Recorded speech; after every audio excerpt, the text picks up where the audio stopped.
رمضان المبارک کی راتوں میں سے ایک رات شب قدر کہلاتی ہے، جسے لیلۃ القدر کی رات بھی کہا جاتا ہے، جو بہت ہی قدر و منزلت اور خیر و برکت کی حامل رات ہے۔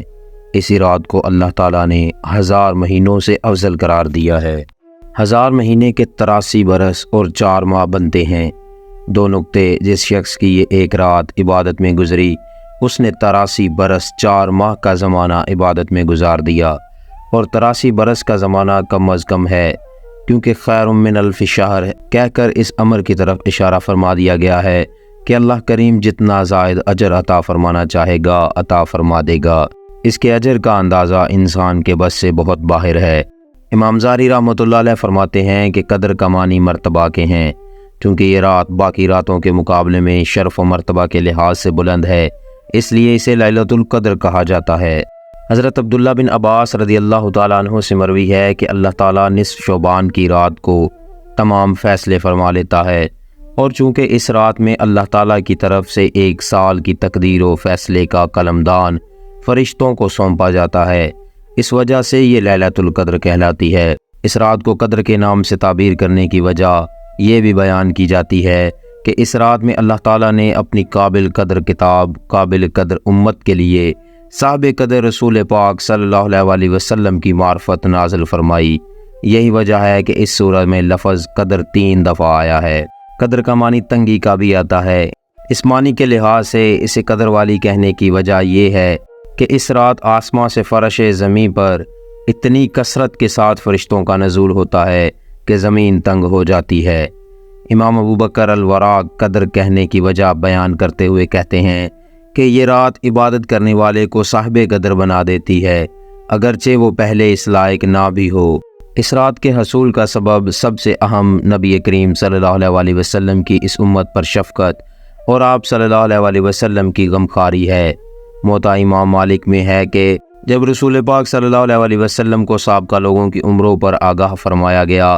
تو آپ صلی اللہ علیہ وسلم نے ان کے مقابلے میں اپنی امت کے لوگوں کی عمر کو کم دیکھتے ہوئے یہ خیال فرمایا کہ میری امت کے لوگ اتنی کم عمر میں سابقہ امتوں کے برابر کیسے عمل کر سکیں گے، تو آپ صلی اللہ علیہ وسلم کو لیلۃ القدر عطا فرما دی گئی، جو 1000 مہینے سے بھی افضل ہے۔ اس کی تائید حضرت ابن عباس رضی اللہ تعالیٰ عنہ سے منقول روایت سے بھی ہوتی ہے کہ آپ صلی اللہ علیہ وسلم کی بارگاہ اقدس میں بنی اسرائیل کے ایک ایسے شخص کا تذکرہ کیا گیا جس نے 1000 ماہ تک اللہ تعالیٰ کی راہ میں جہاد کیا تھا، تو آپ صلی اللہ علیہ وسلم نے اس پر تعجب کا اظہار فرمایا اور اپنی امت کے لیے آرزو کرتے ہوئے جب یہ دعا کی کہ اے میرے رب، میری امت کے لوگوں کی عمریں کم ہونے کی وجہ سے نیک اعمال بھی کم ہوں گے، تو اس پر اللہ تعالیٰ نے شب قدر عنایت فرما دی۔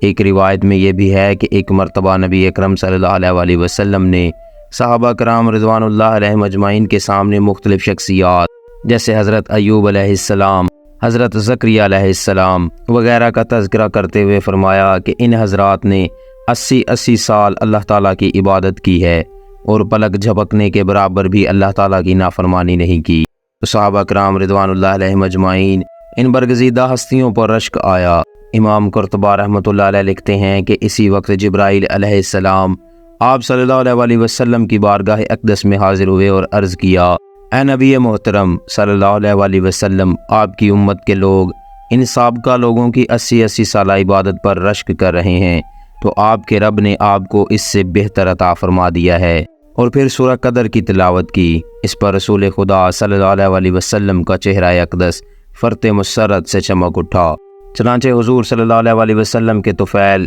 یہ کرم فرمایا کہ اس امت کو لیلۃ القدر عنایت فرما دی گئی، اور اس کی عبادت کو 80 نہیں بلکہ 83 سال 4 ماہ سے بڑھ کر قرار دے دیا گیا۔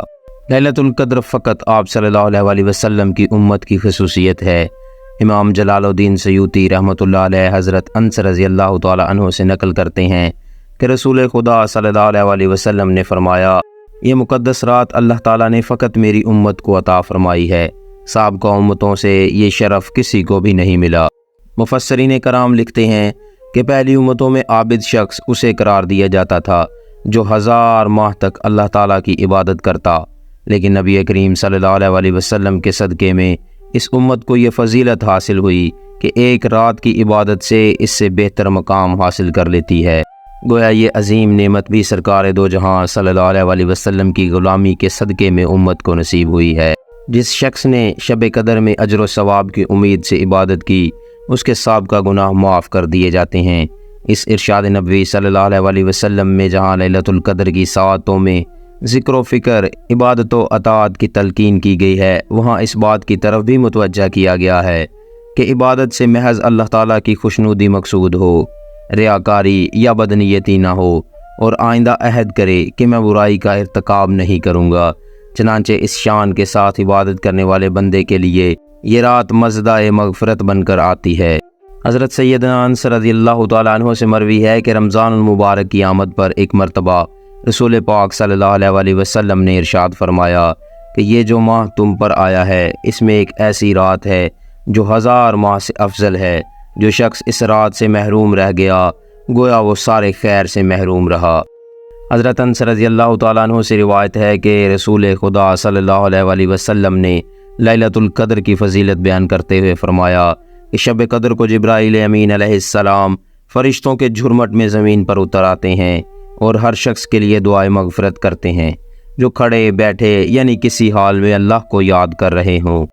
شب قدر کی رات کو مخفی بھی رکھا گیا۔ اتنی اہم اور بابرکت رات کے مخفی ہونے کی متعدد حکمتیں بیان کی گئی ہیں۔ ان میں سے چند ایک یہ ہیں کہ دیگر اہم مخفی امور مثلاً اسم اعظم، جمعہ کے روز قبولیت دعا کی گھڑی کی طرح اس رات کو بھی مخفی رکھا گیا۔ اگر اسے مخفی نہ رکھا جاتا تو عمل کی راہ مسدود ہو جاتی اور اسی رات کے عمل پر اکتفا کر لیا جاتا۔ ذوق عبادت میں دوام کی خاطر اس کو آشکار نہیں کیا گیا۔ اگر کسی مجبوری کی وجہ سے کسی انسان کی وہ رات رہ جاتی تو شاید اس کے صدمے کا ازالہ ممکن نہ ہو پاتا۔ اللہ تعالیٰ کو چونکہ اپنے بندوں کا رات کے اوقات میں جاگنا اور بیدار رہنا محبوب ہے، اس لیے رات تعین نہ فرمائی تاکہ اس کی تلاش میں متعدد راتیں عبادت میں گزاریں۔ عدم تعین کی وجہ سے گنہگاروں پر شفقت بھی ہے، کیونکہ اگر علم کے باوجود اس رات میں گناہ سرزد ہوتا تو اس سے لیلۃ القدر کی عظمت مجروح کرنے کا جرم بھی لکھا جاتا۔ ایک مرتبہ رسالت مآب صلی اللہ علیہ وسلم شب قدر کی تعین کے بارے میں آگاہ کرنے کے لیے گھر سے باہر تشریف لائے، لیکن راستے میں 2 آدمی آپس میں جھگڑ رہے تھے تو حضور صلی اللہ علیہ وسلم نے فرمایا کہ میں تمہیں شب قدر کے بارے میں اطلاع دینے آیا تھا، مگر فلاں فلاں کی لڑائی کی وجہ سے اس کی تعین اٹھا لی گئی ہے۔ شب قدر کی تعین کے بارے میں تقریباً 50 اقوال ہیں۔ ان میں سے 2 اقوال نہایت ہی قابل توجہ ہیں۔ رمضان المبارک کے آخری عشرہ کی طاق راتوں میں سے ایک ہے۔ حضرت عائشہ صدیقہ رضی اللہ تعالی عنہا سے مروی ہے کہ رسالت مآب صلی اللہ علیہ وسلم نے فرمایا کہ لیلۃ القدر کو رمضان کے آخری عشرہ کی طاق راتوں میں تلاش کرو، چونکہ اعتکاف کا مقصد بھی تلاش لیلۃ القدر ہے، اس لیے ان آخری ایام کا اعتکاف سنت قرار دیا گیا۔ نبی اکرم صلی اللہ علیہ وسلم کو جب تک اللہ تعالیٰ نے اس شب قدر کی تعین سے آگاہ نہیں فرمایا تھا، آپ صلی اللہ علیہ وسلم اس کی تلاش کے لیے پورا رمضان اعتکاف کرتے تھے، لیکن جب آگاہ فرما دیا گیا تو وصال تک صرف آخری عشرہ کے اعتکاف فرماتے تھے۔ رمضان المبارک کی 27ویں شب قدر کی رات ہے۔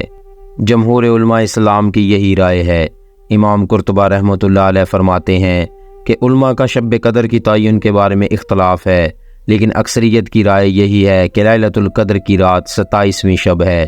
علامہ علوسی رحمۃ اللہ علیہ لکھتے ہیں کہ علماء کی اکثریت کی رائے یہ ہے کہ طاق راتوں میں سے 27ویں رات ہے۔ ترجمان القرآن حضرت عبداللہ بن عباس رضی اللہ تعالی عنہ اور قاری قرآن حضرت ابی بن کعب رضی اللہ تعالی عنہ کی بھی یہی رائے ہے۔ حضرت ذو بن جیش رضی اللہ تعالی عنہ کہتے ہیں کہ میں نے حضرت ابی بن کعب رضی اللہ تعالی عنہ سے کہا کہ حضرت عبداللہ بن مسعود رضی اللہ تعالی عنہ کا قول ہے کہ جو شخص پورا سال عبادت کرے گا وہ شب قدر کو پالے گا۔ حضرت ابی بن کعب رضی اللہ تعالی عنہ نے یہ سن کر فرمایا کہ حضرت عبداللہ بن مسعود رضی اللہ تعالی عنہ جانتے ہیں کہ شب قدر رمضان کی آخری راتوں میں سے ہے اور وہ 27ویں رات ہے، لیکن آپ نے اس کا ذکر اس لیے کر دیا تاکہ لوگ فقط انہی راتوں کو ہی نہ جاگیں بلکہ پورا سال عبادت کریں، اور اس کے بعد حلف اٹھا کر کہا کہ وہ رات 27ویں ہی ہے۔ میں نے پوچھا کہ آپ یہ کیسے کہہ رہے ہیں؟ انہوں نے فرمایا کہ رسالت مآب صلی اللہ علیہ وسلم نے جو اس کی علامت بیان فرمائی ہے وہ اسی رات میں پائی جاتی ہے۔ سیدنا عبداللہ بن عباس رضی اللہ تعالی عنہ 27ویں کو شب قدر قرار دیتے ہوئے 3 دلیلیں بیان کیا کرتے تھے، جس کو امام رازی رحمۃ اللہ علیہ نے اپنے الفاظ میں یوں بیان کیا ہے کہ لفظ لیلۃ القدر کے 9 حروف ہیں اور اس کا تذکرہ 3 دفعہ ہوا ہے اور مجموعہ 27 ہوگا۔ سورہ قدر کے کل 30 الفاظ ہیں جن کے ذریعے شب قدر کے بارے میں بیان کیا گیا ہے، لیکن اس سورہ میں جس لفظ کے ساتھ اس رات کی طرف اشارہ کیا گیا ہے وہی ضمیر ہے، اور یہ لفظ اس سورہ کا 27واں لفظ ہے۔ سورہ کے کل کلمات 30 ہیں اور ان میں ہی 27واں کلمہ ہے۔ سیدنا فاروق اعظم رضی اللہ تعالی عنہ نے حضرت ابن عباس رضی اللہ تعالی عنہ سے شب قدر کی تعین کے بارے میں سوال کیا تو انہوں نے فرمایا، اللہ تعالیٰ کو طاق عدد پسند ہے اور طاق عددوں میں سے بھی 7 کے عدد کو ترجیح حاصل ہے، کیونکہ اللہ تعالیٰ اپنی کائنات کی تخلیق میں 7 کے عدد کو نمایاں کیا ہے، مثلا 7 آسمان، 7 زمین، ہفتہ کے 7 دن اور طواف کے 7 چکر وغیرہ۔ جب حضرت عائشہ صدیقہ رضی اللہ تعالیٰ عنہ سے کسی نے پوچھا کہ شب قدر کا وظیفہ بتا دیجئے تو انہوں نے فرمایا کہ میں نے رسالت مآب صلی اللہ علیہ وسلم سے عرض کیا کہ شب قدر کا کیا وظیفہ ہونا چاہیے، تو آپ صلی اللہ علیہ وسلم نے ان الفاظ کی تلقین فرمائی، اللہم انکا عفوان تحب العفو فاعف عنی، اے اللہ تو معاف کر دینے والا اور معافی کو پسند کرنے والا ہے، اس لیے مجھے بھی معاف فرما دے۔ اللہ پاک مجھے اور آپ کو بھی رمضان المبارک کے آخری عشرے کی 10 راتوں کی طاق راتوں میں لیلۃ القدر کو تلاش کرنے اور اسے حاصل کر لینے کی توفیق عطا فرمائے۔ امید کرتا ہوں آج کی ویڈیو آپ کو پسند آئی ہوگی۔ ویڈیو اچھی لگی ہو تو ایک لائک اور شیئر ضرور کر دیجئے گا اور اپنی رائے کمنٹس کے ذریعے ضرور بتائیے گا۔ اللہ پاک آپ کا اور میرا حامی و ناصر ہو۔ اللہ حافظ۔